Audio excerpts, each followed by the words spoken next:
Salut les filles, c'est moi pour ce deuxième vlog. Aujourd'hui je vais aborder rapidement la question comment ou par quoi je commencerai pour affiner ma taille, mon ventre. C'est une question qui revient très souvent, qui amène souvent comme réponse le fait d'entamer. Donc je vais commencer à y répondre parce que c'est aussi quelque chose qui m'a obsédée vraiment, et avec le recul j'aborde cette problématique sous 3 angles: santé, alimentation, fitness. Qu'est-ce qu'il convient de faire? Par quoi faut-il commencer? Et c'est vraiment ça le sujet de ce vlog. Donc, à tout de suite.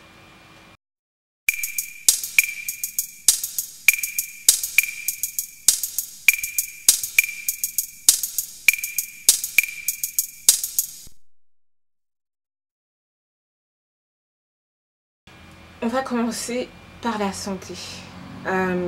Affiner sa taille, bien sûr, va de pair avec muscler son ventre, le tonifier. Et du point de vue de la santé, sur le côté stress, ne sous-estimez pas ce que le stress provoque chez nous.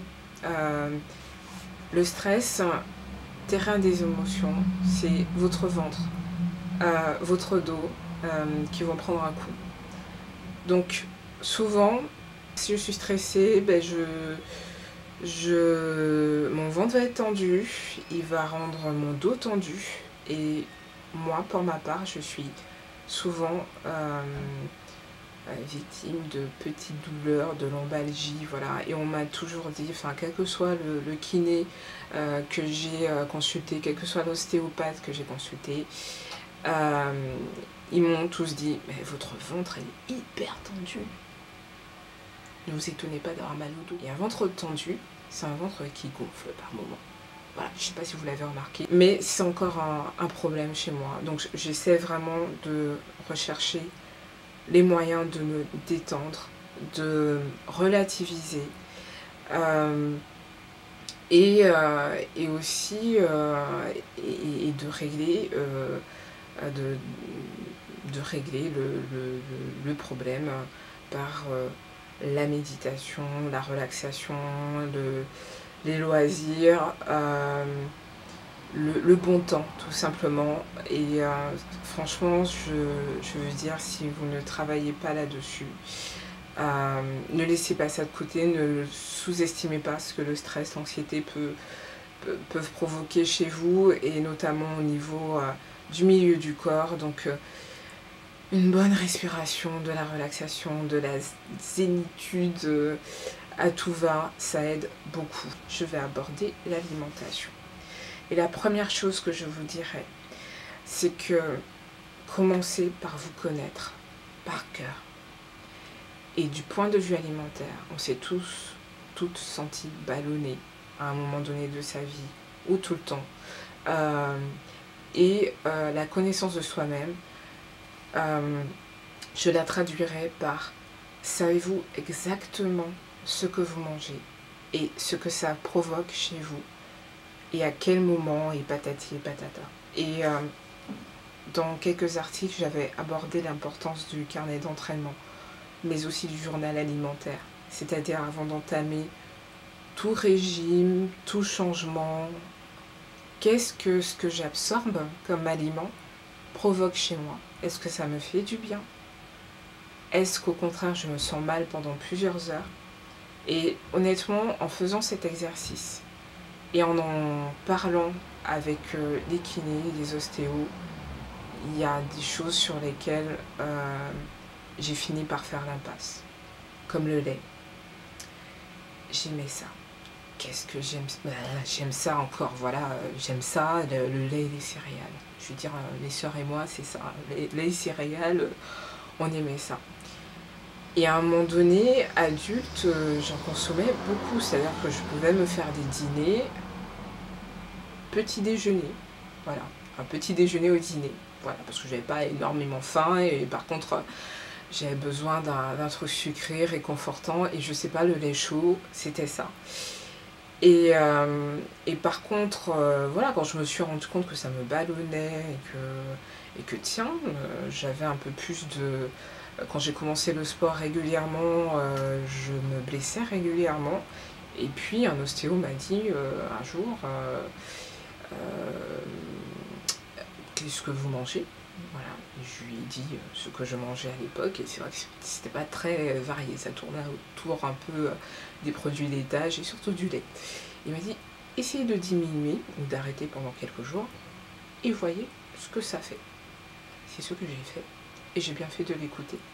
Donc, je ne dis pas d'écouter, de suivre le truc à la mode, voilà, mais la première chose, c'est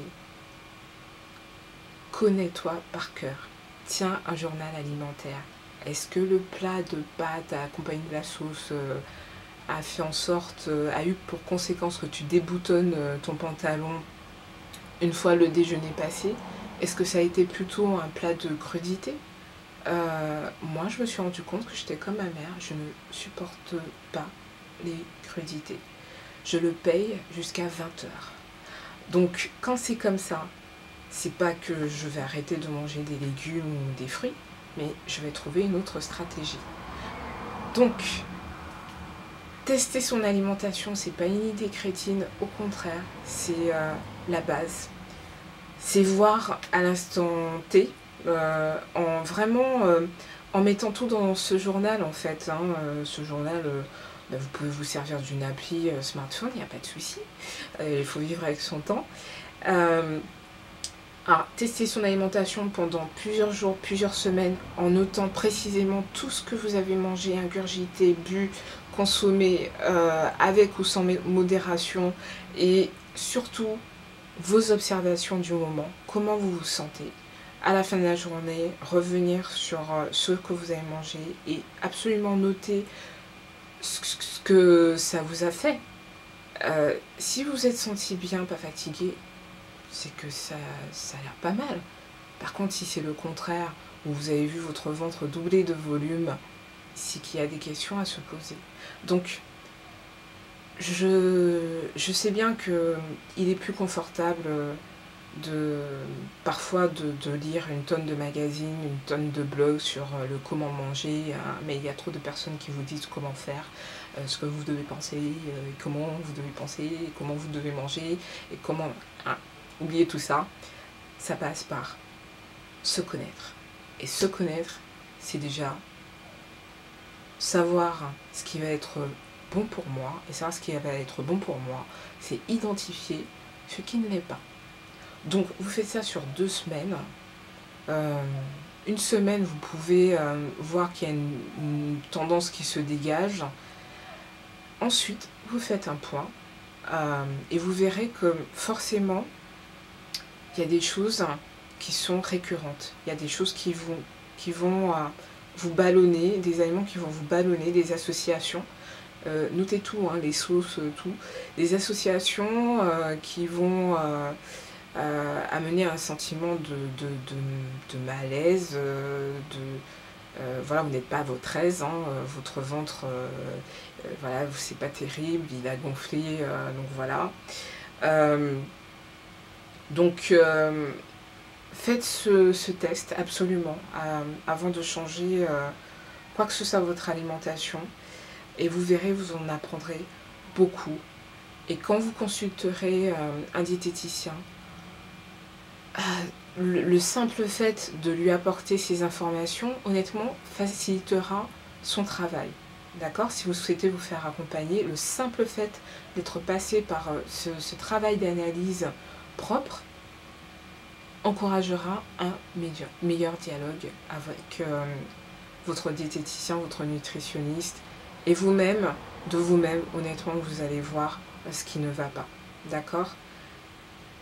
Sur le fait de noter ce que vous buvez, vous verrez si vous buvez suffisamment. C'est un problème pour moi depuis que je suis toute petite. L'eau et moi, l'hydratation et moi, c'est tout à fait perfectible. Et donc je vous encourage vraiment, comme moi, à noter vos apports quotidiens. Est-ce que c'est suffisant? Parce que une mauvaise hydratation, c'est laisser les toxines en place, les laisser s'accumuler, les laisser vous envahir et provoquer un sentiment de malaise général, où voilà, vous manquez de peps, où vous avez votre ventre qui est juste... voilà. Donc, l'hydratation doit être optimale. Quand vous commencez à avoir des activités physiques, elle doit être en augmentation. Tenez ce journal également. Est-ce que je bois suffisamment? Est-ce que je m'hydrate? Quand? Le dernier point, ma réponse fitness. Ma réponse fitness va vous surprendre, mais hormis le renforcement musculaire de départ que je vous propose dans mon programme de remise en forme, donc je vous mettrai le lien de la vidéo dans la description, le lien exact de la vidéo dont je vous parle, où je parle de renforcer, où je vous montre comment renforcer le milieu du corps, tous les muscles abdominaux et ce qu'on appelle the core en anglais. Donc en dehors de cette tonification musculaire, ce renforcement musculaire qu'on appelle le gainage, je vous conseille de ne pas travailler vos abdos si vous n'êtes pas dans le cas où vous avez une taille fine, un ventre plat et que vous ne souhaitez pas vraiment avoir des abdos apparents, mais vous voulez vraiment un ventre plus plat. Donc le problème de bosser les abdos avec des exercices spécifiques pour les abdos, c'est qu'ils vont se muscler, ils vont du coup augmenter de volume, et nous les femmes, on ne veut pas avoir un ventre encore plus large, une taille qui apparaît épaissie. Au contraire, on veut le V-shape, c'est-à-dire la belle forme en V. Et l'astuce, mesdames, mesdemoiselles, ça n'existe plus, c'est vrai. L'astuce pour avoir cette impression, cette forme en V, qui va tellement bien quand vous portez un tailleur, c'est de bosser les épaules, qu'elles soient un peu plus présentes, un peu plus définies, V, de ne plus bosser spécifiquement le ventre, la taille, le cardio, les autres exercices de tonification, de fitness s'en chargeront, vous n'avez pas besoin de les bosser spécifiquement. Donc vous bossez les épaules et en bas, les jambes et les cuisses. Vous bossez vos jambes. Donc, en travaillant les épaules et le bas du corps, vous allez créer la forme en V du sablier, voilà, avec la taille qui paraît affinée parce que vos épaules seront plus larges et vos courbes en bas seront plus galbées, plus présentes. Et donc, voilà, c'est ça l'effet trompe-l'œil.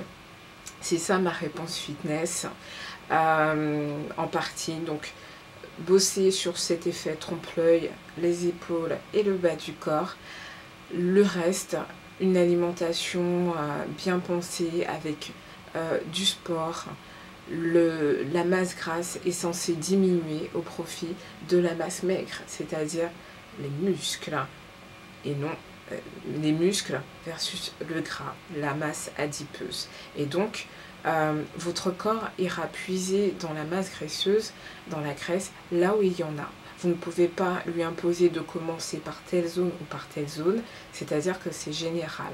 Donc, c'est une perte de temps que de faire des exercices spécifiquement pour la taille, le ventre plat.